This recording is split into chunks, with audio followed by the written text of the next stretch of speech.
Welcome to Kenton's videos. Enjoy the video. You start by loading the concert template that matches your live rig and audio interface. Connect and verify inputs, then set sample rate to 44, 1K or 48K to match playback devices. Once done, enable low latency mode to reduce delay and assign the master output to your house feed.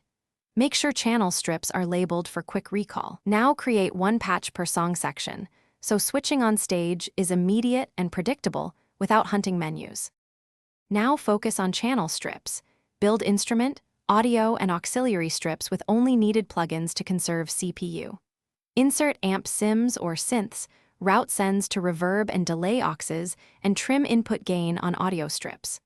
Once done, set volumes and pan so overall balance works without mixer tweaks.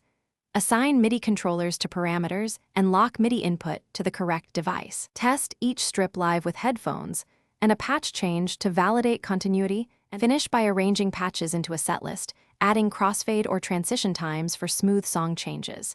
Map your foot controller to next, previous, mute, and tap tempo so you can operate hands-free. Once done, save the concert and export a backup to an external drive.